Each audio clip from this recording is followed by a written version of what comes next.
Bon matin, Axe, ça va bien? Ouais, je vous avoue que je viens de perdre la petite mousse sur mon micro, donc je vais essayer de faire mon message en apnée pendant 40 minutes. Mais si jamais vous m'entendez respirer trop fort, faites-moi un petit signe, là on va avoir un petit signe secret entre nous. Vous me faites ça, puis je vais changer de micro si ça ne fonctionne pas. D'accord? Ça fonctionne? Ok. Exact, donc comme Zach m'a présenté, je m'appelle Thibaut, puis je sers dans l'église de Magog. Puis je suis là ce matin, en fait, je suis très heureux de pouvoir être avec vous, de pouvoir clôturer la série. Je pense que vous avez vu, cet été, on était dans une thématique qui s'appelait « Les héros de la foi ». Puis ça nous a suivis tout au long de l'été. Puis moi, ce matin, je vais clôturer cette thématique-là. Puis dans cette série, on a vu plusieurs hommes, plusieurs femmes qui étaient bien imparfaits, mais qui, à un moment donné dans leur vie, ont été des exemples de foi. Puis c'était là pour une des premières fois ce matin, puis je me dis, c'est quoi la foi? C'est quoi ce mot-là? Ça veut dire quoi? En fait, ça veut dire qu'ils ont été des modèles dans leur manière de faire confiance à Dieu. Il y a un chapitre dans la Bible qui est Hébreux 11 qui en fait regroupe tous ces héros de la foi. Et je ne sais pas si vous connaissez ça, on peut passer à la diapo. Ouais, exact. Est-ce que vous connaissez cet endroit qui s'appelle le Walk of Fame à Hollywood? C'est des étoiles qui sont posées sur un trottoir, puis sur chaque étoile, il y a inscrit le nom des plus grandes célébrités dans le monde. Puis en fait, notre passage d'Hébreux 11, c'est un peu, j'appellerais ça le Walk of Faith. C'est ici qu'on voit des gens qui ont été des héros dans leur foi. Puis on ne peut pas finir notre thématique sans parler en fait de la plus grosse étoile qui est Moïse. Parce que Moïse, c'est celui dans Hébreux 11 qui a le plus de versets où on parle de lui. Dans la première partie de la Bible qu'on appelle l'Ancien Testament, Moïse, c'est certainement un des personnages principaux. C'est lui que Dieu choisit pour être le grand libérateur qui va libérer son peuple alors qu'il était en esclave en Égypte pendant 400 ans. C'est lui qui va livrer son peuple. Et c'est lui qui va recevoir aussi les 10 commandements. Puis c'est lui aussi qui va conduire le peuple pendant 40 ans dans le désert jusqu'au pays promis. Puis c'était là pour la première fois ce matin. C'est la première fois que tu poses les pieds dans une église. Tu as peut-être même sûrement déjà entendu parler de Moïse. Il y a des films connus qui retracent son histoire. Il y a un film ancien qui s'appelle Les 10 commandements. Il y en a un peu plus récent qui est Le Prince d'Égypte. Puis il y a même une mini-série qui vient de sortir sur Netflix il y a quelques semaines qui s'appelle Testament, l'histoire de Moïse. Puis cette série a été dans le top 10 des séries Canada pendant plusieurs semaines. Donc Moïse, un personnage qui est bien connu, et j'aurais pu vous parler de pas mal d'événements dans sa vie où il a été un exemple de foi. Parce que Moïse a une confiance en Dieu qui était admirable à plusieurs reprises dans sa vie. Mais ce matin, on va se concentrer sur le début de la vie de Moïse. On veut retourner aux origines de sa foi. Mais avant qu'on se lance, j'ai une petite question pour toi. Si tu réfléchis à l'ensemble de ta vie, pas juste là les 2 dernières semaines qui viennent de s'écouler, là, mais si tu essaies de réfléchir à l'ensemble de ta vie, c'est laquelle de ces 2 images qui représenterait le plus ta vie d'une manière générale? Est-ce que c'est le petit lac calme et paisible qui est à gauche, ou c'est plutôt des montagnes russes qui montent et qui descendent? Je pense qu'à vos rires, on est plutôt sur la 2e image. Puis la vérité, c'est que notre vie, ce n'est pas un calme plat. Loin de là. En fait, il y a plein de rebondissements. Et c'est pour ça que traditionnellement, dans les vœux de mariage, on retrouve même cette phrase. « Je promets de te rester fidèle dans le bonheur et dans les épreuves, dans la santé et dans la maladie, et de t'aimer tous les jours de ma vie. » Parce que la vie est une alternance continuelle de haut et de bas. Et il y a des moments dans ta vie d'immense bonheur. Le premier baiser avec ton amoureux, des superbes vacances, la naissance de tes enfants. Mais tu as aussi des moments d'épreuves intenses, la naissance de tes enfants, surtout quand c'est toi la mère qui accouche. Tu as aussi des séparations, tu as la fin d'un rêve, la rechute dans une addiction, la perte d'un emploi, des amis, voire même la famille qui d'un coup te tourne le dos, te rejette. Plein d'épreuves qu'on peut affronter. Puis ma question, c'est comment on fait pour affronter ces hauts et ces bas? Parce que la réalité, c'est que ce n'est pas toujours évident. En tant que chrétien, par contre, on a une assurance. On sait que Dieu, il est avec nous dans chacun de ces moments, qu'il ne nous abandonne jamais. C'est Jésus lui-même qui dit « Et moi, je suis avec vous tous les jours jusqu'à la fin du monde. » Mais je ne sais pas pour vous, c'est une promesse qui est extraordinaire, je la connais. Mais même en connaissant cette promesse, parfois, lorsqu'il y a tout qui semble s'effondrer autour de moi, ce n'est pas si facile de garder confiance en Dieu. Et c'est pour ça que le titre de mon discours de ce matin, c'est « La foi, beau temps, mauvais temps ». On va regarder au début de la vie de Moïse et on va voir qu'au travers de ça, Dieu il veut nous encourager ce matin à garder foi en lui. Que l'on soit dans une période de beau temps ou qu'on soit dans une période de tempête. Qu'on soit tout en haut du manège ou qu'on soit tout en bas. Et mon plan ce matin, ça va être très simple. On va d'abord voir la foi dans les épreuves, puis ensuite on va voir la foi dans le bonheur, et enfin on va terminer en se demandant la foi en quoi. Donc on se lance, on va voir, première étape déjà, la foi dans les épreuves. Et pour ça, on va lire Exode 2, les versets 1 à 4. Vous allez voir que le début de la vie de Moïse, c'est un encouragement à garder la foi dans l'épreuve. Mais avant qu'on fasse la lecture de ce texte, juste te remettre un peu dans le contexte. Il y a Joseph qui est arrivé avec toute sa famille, ils sont arrivés en Égypte. Puis il y a des centaines d'années qui se sont écoulées, puis petit à petit, la famille de Joseph s'est agrandie. En fait, le peuple des Israélites, qui est le peuple de Dieu, a été béni par Dieu avec de nombreux enfants, puis il a grandi. Et si bien que le Pharaon, il a commencé à s'inquiéter. Il a eu peur que tous ces Israélites-là, ils se rebellent et qu'ils aillent contre lui. Alors il prend une première mesure. Il a décidé, ok, tous les Israélites, vous allez maintenant être des esclaves qui vont travailler pour nous. Mais malheureusement pour le Pharaon, ça n'a pas suffi à arrêter la croissance du peuple d'Israël. Alors il se dit, ok, je prends une deuxième mesure. Il va voir les sages-femmes des Israélites, puis il leur dit, tous les garçons nouveau-nés qui vont venir au monde, vous allez les tuer. Les sages-femmes, elles désobéissent, puis le Pharaon, il commence à s'en rendre compte. Alors là, il prend une troisième décision encore plus radicale. Il fait un décret royal pour l'ensemble de son peuple, et ce décret-là, il disait quoi? Il disait que tous les Égyptiens, n'importe qui en Égypte, avait le droit de tuer les garçons israélites qui venaient de naître. C'est-à-dire que tu voyais un petit bébé israélite, un garçon, tu avais le droit de le prendre puis d'aller le noyer dans le Nil. Puis c'est dans ce contexte-là, qui était terrible, qui était effrayant, que Moïse va naître. Donc voilà le contexte de notre texte qu'on va commencer à lire. Donc Exode 2, les versets 1 à 4. Un homme de la famille de Lévi avait pris pour femme une Lévite. Cette femme fut enceinte et mit au monde un fils. Elle vit qu'il était beau et elle le cacha pendant 3 mois. Lorsqu'elle ne put plus le garder caché, elle prit une caisse de jonc qu'elle enduisit de bitume et de pois, puis elle y mit l'enfant et le déposa parmi les roseaux sur la rive du fleuve.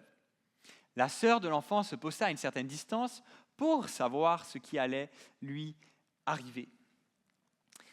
L'identité de cet homme et de cette femme va être révélée dans la suite du récit, mais il s'agit d'Amram, le père, et de Jochébed, la mère du tout jeune Moïse. Et alors que Moïse vient de naître, Jochébed, elle vit qu'il était très beau. Et je m'arrête là tout de suite. Est-ce qu'on peut se mettre d'accord qu'un bébé, les 2-3 premières semaines de sa vie, c'est pas la chose la plus cute qui existe? Je sais pas, peut-être je suis le seul à partager cet avis, mais un bébé, ça devient mignon avec le temps, mais les 2-3 premières semaines, c'est pas tout à fait ça. Puis en passant, si Dieu nous fait la grâce de devenir un jour parent, vous ne vous sentez pas gêné et obligé de nous dire « Oh, qu'est-ce qu'il est mignon les 2 premières semaines ». Je le prendrais pas mal si vous ne le dites pas. Mais en tout cas, les mamans, ce n'est pas toujours les plus objectives sur ce point. Et Jochébed, quand elle voit son fils, elle vit qu'il était beau. Mais il y a quelque chose de plus que sa beauté extérieure qui a motivé Jochébed à cacher Moïse pendant 3 mois. Le mot que nous, on traduit par beau dans notre Bible, dans la langue originale, ça signifie bon, appréciable, spécial. Et il y a un passage dans le Nouveau Testament, plus loin en fait dans la Bible, en Acte 7, qui raconte aussi la naissance de Moïse et qui dit ceci. À cette époque est né Moïse qui était beau aux yeux de Dieu. La beauté que ses parents percevaient en Moïse, ce n'était pas seulement dans sa beauté extérieure physique, mais ils comprenaient que leur enfant était spécial. Cet enfant, il était beau aux yeux de Dieu. Dieu, il avait un plan qu'il voulait accomplir au travers de lui. Et on ne sait pas vraiment comment les parents de Moïse ont pu discerner ça. Est-ce que Dieu leur a donné une révélation spéciale? Comment Dieu leur a montré qu'il avait un plan spécial pour eux? Mais tout ce qu'on sait, c'est que ses parents ont compris ça, qu'il était spécial aux yeux de Dieu, et ça leur a donné la foi nécessaire pour désobéir au Pharaon et pour cacher cet enfant. Et voici ce qui est écrit dans le texte phare de notre série actuelle, dans le Walk of Faith en Hébreux 11. Il est dit ceci. Par la foi, Moïse, après sa naissance, a été tenu caché pendant 3 mois par ses parents, car en voyant combien cet enfant était beau, ils ne se sont pas laissés intimider par le décret du roi. Par la foi. Les parents de Moïse ont fait preuve d'une grande foi. Parce qu'il ne fallait pas seulement cacher Moïse de quelques soldats égyptiens qui pouvaient passer, mais il fallait garder Moïse caché de l'ensemble de la population égyptienne. N'importe quel Égyptien qui tombait sur Moïse aurait pu aller le noyer dans le Nil et il aurait pu aller dénoncer la désobéissance de Amram et Jochébed auprès du Pharaon. La vie des parents eux-mêmes était en jeu en désobéissant au Pharaon et en gardant Moïse. Mais on va voir dans la suite du texte, leur foi, elle va bien plus loin que juste garder Moïse caché pendant 3 mois. Leur foi est encore plus grande que ça. Parce que qu'est-ce que fait un bébé? En fait, un bébé fait 3 seules choses. Il mange, il dort, et la troisième, il pleure. Ok, il y a des parents dans la salle. C'est exactement ça. Sauf qu'au bout d'un moment, les pleurs, les petits cris qui sont mignons du bébé Moïse vont se transformer en cris stridents qui étaient quasiment impossibles à cacher. Ça devenait trop risqué de garder Moïse caché, c'était même mission impossible. Et c'est assez ironique parce que Jochébed, elle va décider d'obéir au décret royal. Elle va jeter Moïse dans le Nil. Mais il y a une petite twist avant ça. Elle va lui donner un petit avantage avant de le jeter dans le Nil. Elle va en fait construire tout un panier avec les matériaux qui étaient utilisés pour faire un bateau, puis elle va l'imperméabiliser. Puis on voit que jusqu'au bout, elle va prendre soin de son fils. Elle va le mettre caché dans des roseaux, là où il va être protégé du soleil et là où il va être caché du regard des autres. Et elle va même envoyer sa fille, Myriam, pour pouvoir surveiller, pour voir qu'est-ce qui allait arriver. Donc on voit vraiment qu'elle prend soin de son fils. Mais imaginez, mettez-vous à sa place, imaginez juste un instant la foi qu'il a fallu à cette mère pour abandonner son enfant. Pour dire à Dieu, Dieu, je te confie mon enfant. Parce qu'avec nous, il n'a aucune chance de survie. Mais dans ce panier, il pourra peut-être s'en sortir. Quoi de plus difficile pour une mère, quoi de plus courageux que de faire ça pour une mère? Nos enfants ne nous appartiennent pas. Ils sont un cadeau de Dieu. Et ultimement, c'est à lui qu'ils appartiennent. Et les parents vivent cette réalité plus ou moins difficilement, ça dépend de chaque parent, mais on peut vivre cette réalité lorsque on va amener notre enfant à la maternelle pour sa première journée de maternelle. On le vit aussi lorsque notre enfant il part à l'université, il change de ville, puis il va vivre en appartement tout seul. On le vit encore de manière plus intense, peut-être certains vous avez vécu ça, lorsque tu es père, puis que tu amènes ta fille le jour de son mariage jusqu'à l'hôtel pour pouvoir le confier à un autre homme qui va pouvoir maintenant prendre soin d'elle. Nos enfants ne nous appartiennent pas. Ils sont un cadeau de Dieu. Mais quelle preuve de foi qui est extraordinaire de Jochébed de laisser son fils comme cela. Parfois, la chose la plus courageuse qu'un parent puisse faire, c'est de lâcher son enfant qui appartient à Dieu encore plus qu'à lui-même. Puis peut-être que cette parole, elle s'adresse à toi ce matin. Dieu t'appelle peut-être ce matin à lâcher prise par rapport à ton enfant. Pas à l'abandonner, mais à lâcher prise par rapport à ton enfant. Et dire à Dieu, Dieu, je te confie mon enfant, il t'appartient et je te fais confiance. J'ai foi que tu vas prendre soin de lui et j'ai foi que tu ne vas pas l'abandonner. Peut-être que cette parole est pour toi ce matin.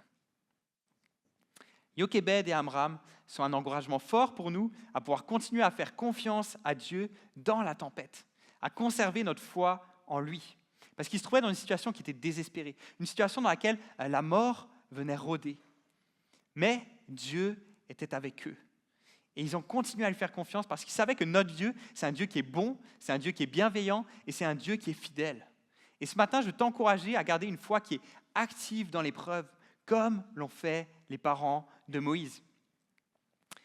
Lorsque les épreuves arrivent, on peut réagir de différentes façons. Il y a différentes manières de réagir. Une des premières manières de réagir, c'est l'abandon. Le fait d'arrêter d'agir selon ce que Dieu voudrait. Lorsque tu as la santé dans ton couple qui se dégrade, lorsque ton conjoint il te blesse encore et encore, tu peux être tenté au bout d'un certain moment de dire hey, « Pourquoi est-ce que je continuerai encore à faire des efforts pour notre couple? Pourquoi est-ce que je continuerai encore à lui pardonner ?» Lorsque tu te retrouves pris dans une situation qui est injuste, lorsque des personnes t'accusent injustement, au bout d'un certain temps, tu pourrais être tenté d'attaquer à ton tour. De toi aussi de répondre au mal par le mal et d'arrêter d'agir selon ce que Dieu voudrait. On a entendu Marc-Antoine nous parler de vie renouvelée, mais lorsque tu rechutes dans une addiction, tu pourrais être tenté de dire au bout d'un moment « Oh, et puis mince, j'y arriverai jamais, ça ne va jamais marcher. Je suis tombé encore et encore, j'abandonne, c'est fini. ça ne marchera jamais. Ça peut être une des premières tentations face aux difficultés, une des premières réactions, l'abandon. Mais il y a une deuxième type de réaction qu'on peut avoir, en fait, qui est une réaction un petit peu plus vicieuse. On peut être tenté de faire preuve de ce que j'appelle, moi, une foi, une sorte de foi passive. On peut être tenté, face aux épreuves, face à quelque chose de gros, de dire à Dieu, « Hey Dieu, cette situation, tu vois, elle est bien, bien trop grosse pour moi. Alors Seigneur, agis, sors-moi de là, j'attends que tu fasses quelque chose. » Puis en soi, ce n'est pas une mauvaise prière. Mais il y a un danger là-dedans. Il y a un danger, c'est celui de juste rester passif, les bras croisés, en attendant que Dieu fasse quelque chose. Parce que la réalité, c'est que parfois, Dieu, dans la difficulté, ce qu'il attend de nous, c'est tout simplement qu'on attende sa délivrance, son intervention. Mais la réalité, c'est que la plupart du temps, même si c'est Dieu qui va apporter la solution, même si c'est lui qui va apporter la délivrance, la plupart du temps, malgré cela, Dieu il nous demande de continuer à agir avec foi, de continuer à poser des actions, aussi petites soient-elles, même si elles te semblent insignifiantes, mais à continuer à agir selon ce que Dieu veut. Dieu nous encourage à garder une foi qui est active dans la tempête. Alors que parfois, des problèmes dans ta vie, peut-être qui peuvent te sembler insurmontables en ce moment de ce que tu vis. Et on peut être tenté de se dire, hey, est-ce que ce que je fais, ça a vraiment de l'importance? Je veux dire, tout ce que je suis capable de faire, c'est juste des petites choses. Et on peut être tenté de mépriser nos petits efforts face à la grandeur de nos problèmes. Et la mère de Moïse devait être extrêmement désespérée, elle devait se sentir un petit peu dans cette situation. Comment elle, qui est en fait une simple esclave, elle allait pouvoir s'opposer à celui qui était le pharaon et qui avait émis un décret qui était royal sur tout le pays? Qu'est-ce qu'elle pouvait faire, cette simple femme, pour sauver son fils? Pourtant, si on regarde à cette liste, elle a fait preuve ni d'abandon, ni de foi passive, mais au contraire, elle a fait preuve d'une foi active. Et elle a tout simplement mis son fils dans une corbeille, même si ça pouvait sembler insuffisant pour le sauver. Mais elle a fait cet acte de foi, aussi petit soit-il, et elle a certainement prié avec ferveur pour demander à Dieu d'agir dans cette situation. Et elle a simplement agi avec foi. Garde la foi dans l'épreuve. Dans la tempête, fais preuve d'une foi qui est active. Dans l'épreuve que tu traverses, continue à faire confiance à Dieu et à faire avec foi les actions qu'il te demande, même si ça te semble bien petit. Parce que Dieu est le Dieu de la providence. Parce que Dieu est impliqué dans chaque affaire de ce monde et dans chaque chose de ta vie. On peut croire que même nos petites actions vont compter, car Dieu va les rendre significatifs. Tes petits actes dans la foi, des petits actes de foi dans la tempête, Dieu va les rendre significatifs et ils auront un impact. Quand on sent qu'il est cerné par le mal, quand on se sent frustré par notre incapacité à nous y opposer, continuons à faire ce que Dieu attend de nous. Faisons confiance à Dieu qui va utiliser notre effort, notre petit effort, aussi petit soit-il, dans son combat contre le mal. Et c'est ce qu'on voit qui se passe dans la suite de l'histoire de Moïse. On va lire ensemble Exode 2, on va passer au texte, la suite, Exode 2, les versets 5 à 10. Or, la fille du Pharaon descendit au fleuve pour se baigner, tandis que ses servantes se promenaient le long du fleuve. Elle vit la caisse au milieu des roseaux et envoya sa servante la prendre. Quand elle l'ouvrit, elle vit l'enfant. C'était un petit garçon qui pleurait. Prise de pitié pour lui, elle lui dit « C'est un enfant des Hébreux. » Alors, la sœur de l'enfant dit à la fille du Pharaon « Veux-tu que j'aille chercher une nourrice parmi les femmes des Hébreux, afin qu'elle allaite cet enfant pour toi ?» « Vas-y, lui répondit la fille du Pharaon. Et la jeune fille alla chercher la mère de l'enfant. La fille du Pharaon lui dit « Emporte cet enfant et allaite-le pour moi, je te donnerai ton salaire. » La femme prit l'enfant et l'allaita. Quand il eut grandi, elle l'amena à la fille du Pharaon et il fut un fils pour elle. Elle l'appela Moïse car, dit-elle, je l'ai retiré de l'eau. Quelle ironie, c'est la fille du Pharaon qui vient d'ordonner de tuer tous les bébés, c'est elle qui tombe sur Moïse. Et alors qu'on pourrait s'attendre au pire, craindre le pire, vu que c'est la fille du Pharaon, en fait, face à ce petit enfant qui est pleurant, elle est prise de compassion. Et Myriam, qui est la sœur de Moïse, donc qu'on voit dans le texte, qui a sûrement 12-13 ans à ce moment, elle fait preuve de courage Et elle va s'adresser à la fille du Pharaon et elle va lui proposer de trouver parmi les Hébreux une nourrice qui vient d'avoir un enfant et qui sera donc capable d'allaiter le bébé. Et devinez quoi, cette nourrice, en fait, ça se trouve être Jochebed, la véritable mère de ce bébé. Quelle récompense extraordinaire de Dieu pour Jochebed sur son acte de foi. Alors que son acte de foi semblait bien petit, Dieu lui donne une récompense extraordinaire. Elle récupère son bébé et elle va même être payée pour prendre soin de lui. C'est fou. Prendre soin d'un enfant, c'est tellement quelque chose qui est précieux, mais c'est aussi quelque chose qui est prenant, qui est difficile, et c'est pour ça que ça pourrait amplement mériter un salaire comme l'estimait la fille du Pharaon. Une étude a été faite en 2017, on peut passer à la diapo suivante. Merci. Une étude a été faite en 2017, puis ça a établi qu'une mère au foyer devrait gagner environ 126 000 $ par an. Et ça, c'est si on tenait compte en fait des plus de 96 heures par semaine qu'elle travaille et des plus d'une douzaine de métiers qu'elle occupe. Éducatrice en milieu familial, psychologue, infirmière, femme de ménage, et j'en passe. La liste est longue. Puis cette étude, ils l'ont refait 5 ans plus tard, après la pandémie. Puis maintenant, on ne parle plus de 126 000 $ par an, mais on parle de 180 000 $ par an. Et je veux faire une parenthèse pour toutes les mamans qui êtes là, vous qui êtes là ce matin à Acts 21. Que vous soyez mère au foyer ou non, être mère, c'est quelque chose qui est magnifique, mais c'est aussi quelque chose qui est éprouvant. C'est Erma Bombeck, qui est une humoriste, une écrivaine et une journaliste américaine qui a dit ceci. La partie la plus facile d'être une mère est de donner naissance. La partie la plus difficile est d'être présente chaque jour.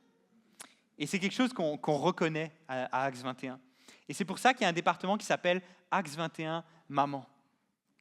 Et dans ce département, le but, c'est de pouvoir se retrouver entre mères pour pouvoir s'encourager dans notre responsabilité, dans notre rôle de mère, pour pouvoir nous soutenir et nous encourager à aller de l'avant. Et je prends ce matin le temps de souligner toutes les actions que vous faites en tant que mère et qui passent inaperçues. Tous les genoux que vous avez soignés avec des becs et bobos, tous les nez, toutes les fesses que vous avez essuyées, tous les chewing-gums que vous êtes retrouvés à tenir dans votre main parce que votre enfant, tout d'un coup, ne le voulait plus.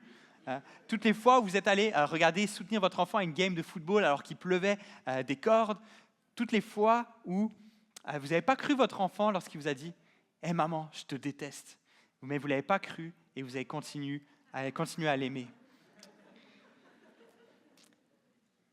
Alors que parfois, on peut se sentir restreinte dans toutes ces choses, dans son rôle de mère, et qu'on peut se dire que c'est des choses que personne ne voit, toutes ces actions-là.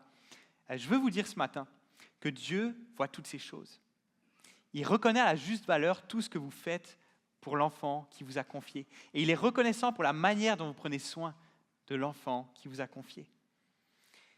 Peut-être que certaines de vous, des mères qui sont ici, vous vous sentez restreintes par ce rôle-là, alors que vous aviez l'impression que vous étiez capable, avant d'être devenir mère, de pouvoir faire plein de choses pour avoir un impact dans le royaume de Dieu. Puis là, vous vous sentez limité, que ça vous occupe beaucoup de votre temps, de vos énergies.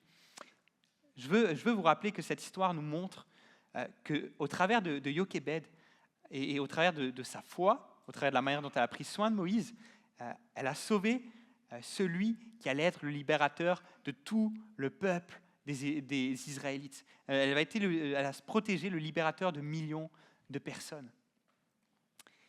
Je veux vous dire ce matin que vos efforts ne sont pas vains en tant que maman. En prenant soin de vos enfants et en les élevant dans la foi, vous faites une grande différence pour le royaume de Dieu, beaucoup plus que vous le pensez.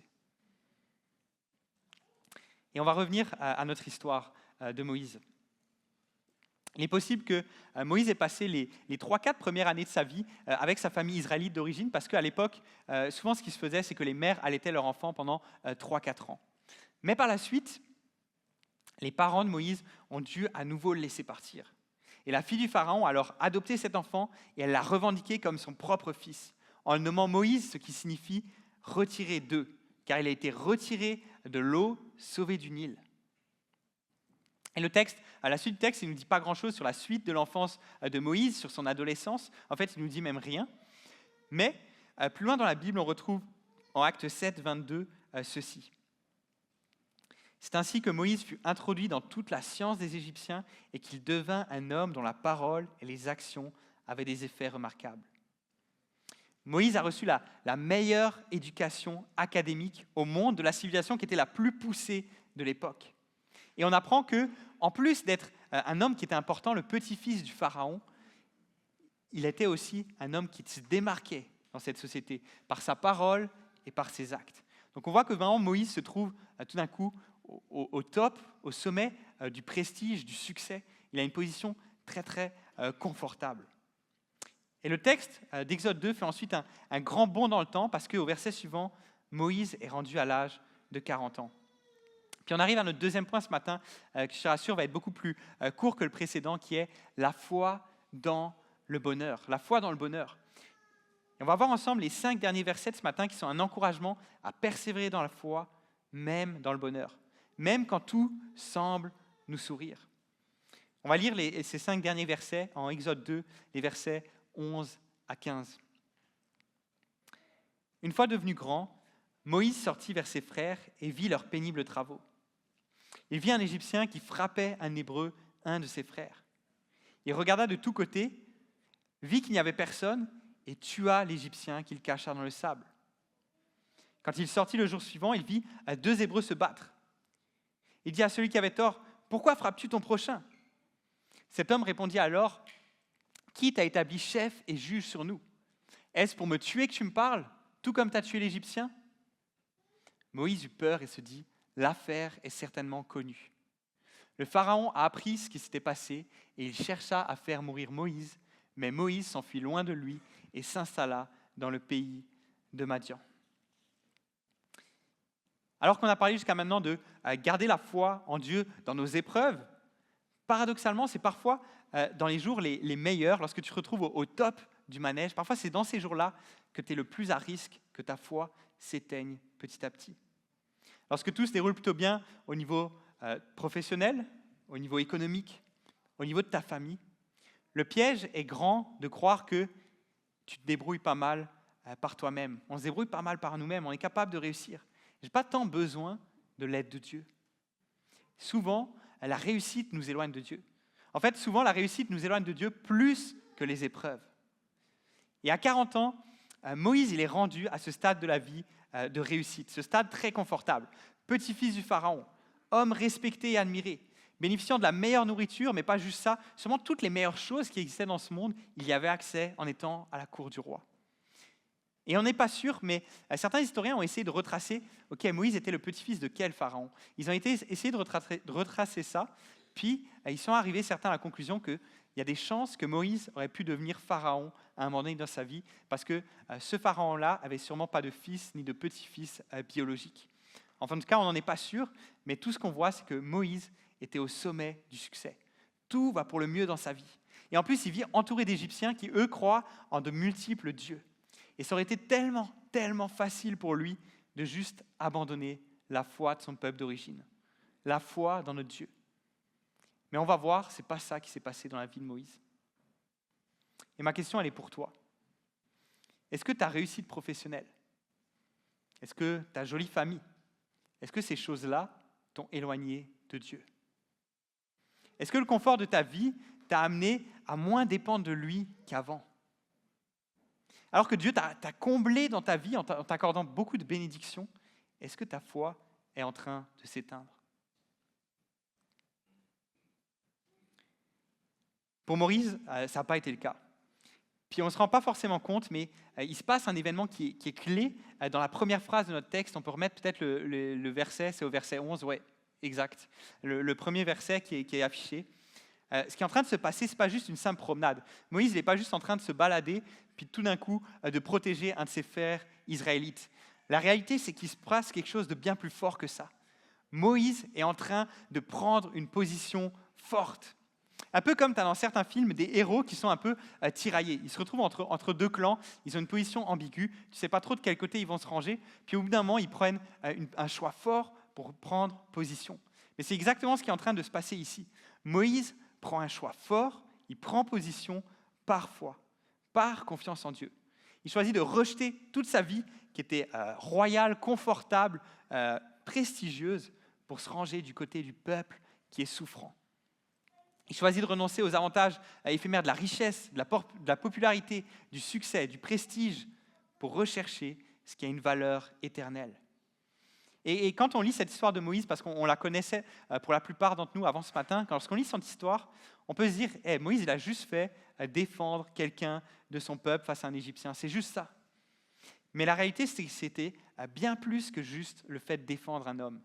Et notre fameux Walk of Faith en hébreu fait ressortir cet acte de foi de Moïse. Voici ce que dit Hébreux 11, 24 à 26 à propos de ce geste de Moïse. Par la foi, Moïse, devenu adulte, a refusé d'être reconnu comme le fils de la fille de Pharaon. Il a choisi de prendre part aux souffrances du peuple de Dieu plutôt que de jouir momentanément d'une vie dans le péché. Car estimait-il, subir l'humiliation que le Christ devait connaître constituait une richesse bien supérieure au trésor de l'Égypte. Il avait en effet les yeux fixés sur la récompense à venir, sur la récompense à venir. Voici l'histoire d'un homme qui, comme Moïse, a fait un choix fort et a sacrifié sa popularité et une position reconnue de tous. Albert Schweitzer, c'était un intellectuel et un musicien accompli qui est né en 1875 dans la plus belle région de France, en Alsace. En passant, si tu ne le sais pas, c'est de cette région-là que Nathan et moi, on vient. Donc c'est pour ça que je ne suis pas très objectif, mais il est né en 1875 en Alsace. Et il avait une carrière universitaire qui était prometteuse, une grande réputation dans le monde de la musique et de la philosophie. Ses interprétations musicales de Jean-Sébastien Bach étaient connues dans l'Europe toute entière. Pourtant, en 1905, à l'âge de 30 ans, Schweitzer fait un choix radical. Influencé par sa foi chrétienne, il décide de quitter sa carrière académique et artistique brillante pour se consacrer à la médecine et à l'aide humanitaire. Il entre alors en faculté de médecine alors qu'il a un âge avancé, là on parle de 30 ans, et il entreprend des études de médecine et les termine avec succès. En 1913, il se rend au Gabon, en Afrique centrale, où il fonde un hôpital à Lambaréné.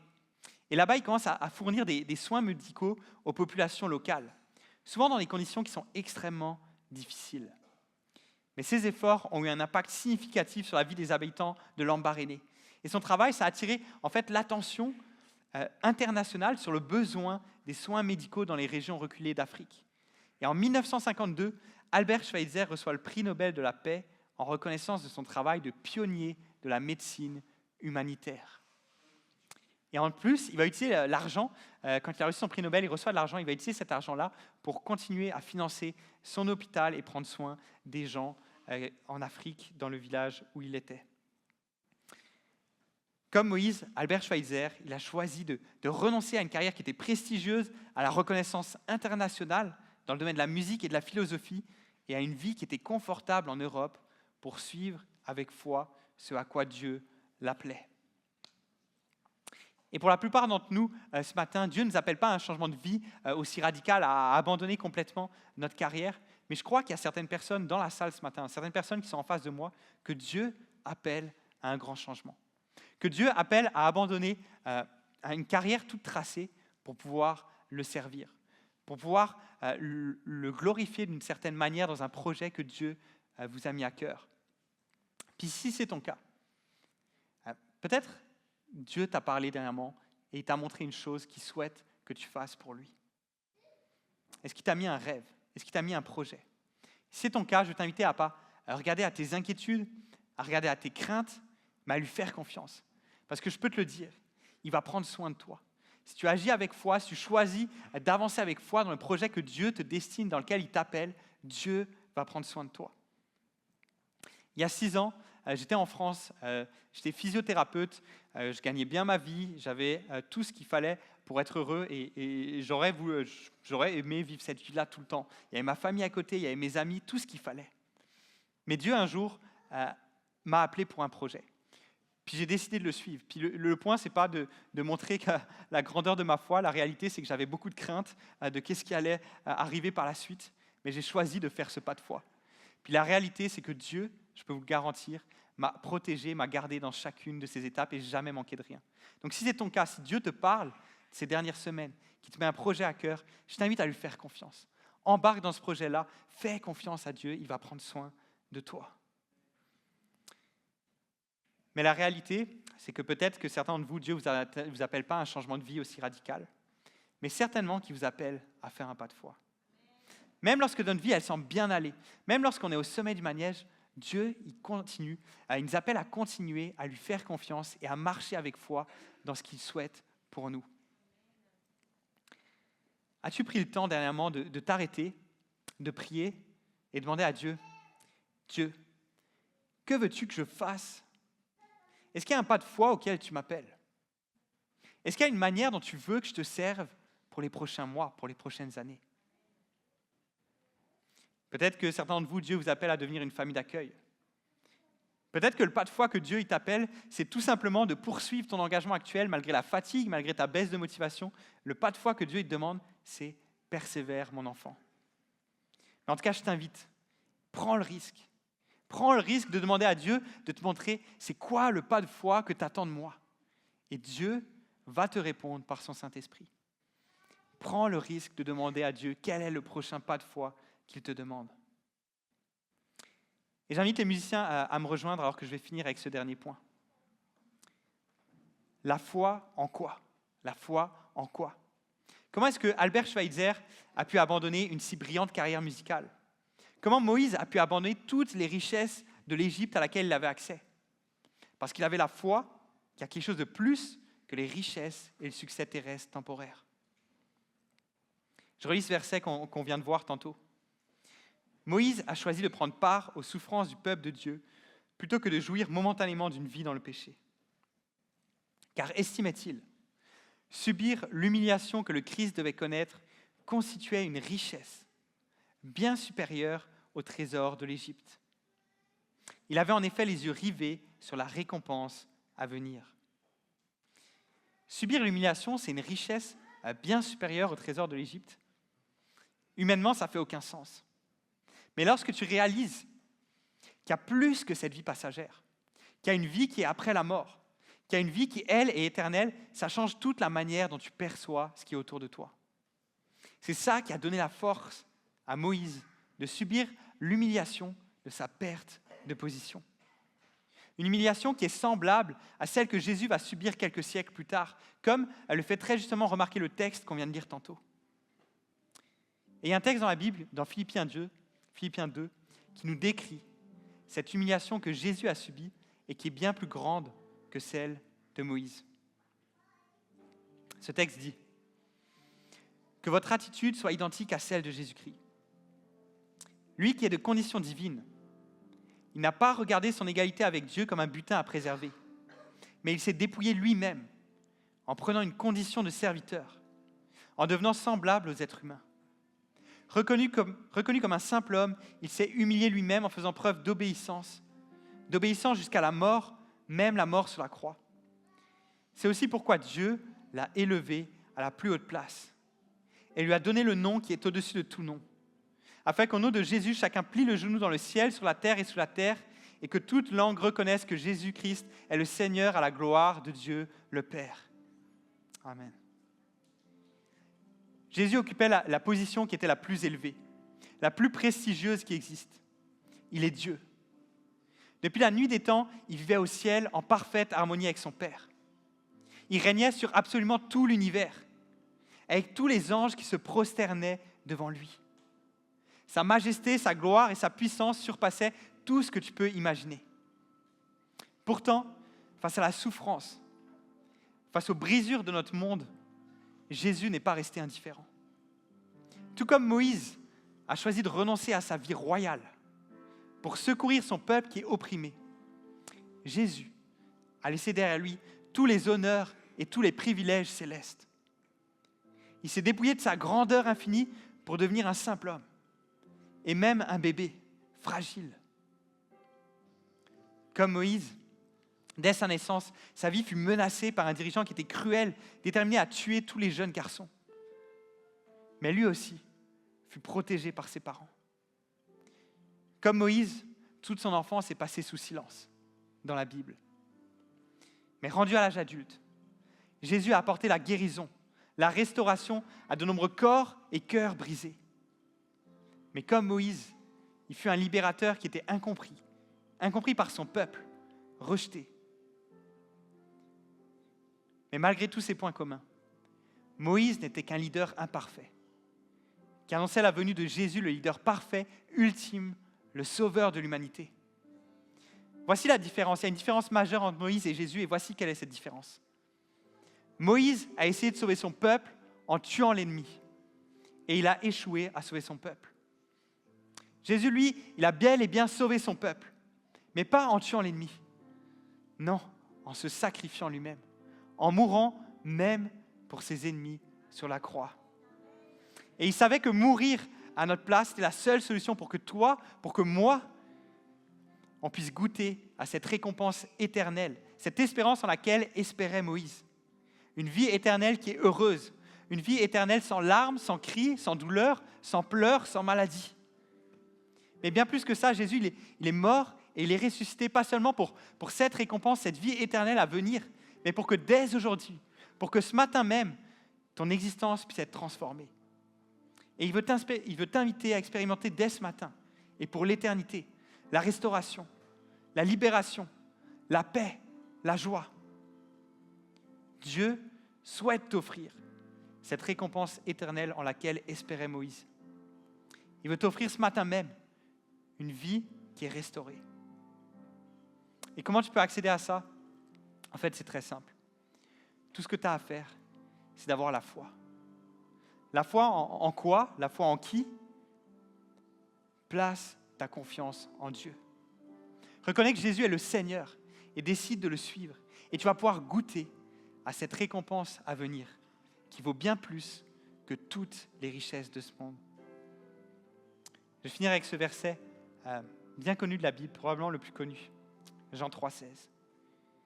En effet, Dieu a tant aimé le monde qu'il a donné son Fils unique afin que quiconque croit en lui ne périsse pas, mais qu'il ait la vie éternelle. Prions ensemble, Axe.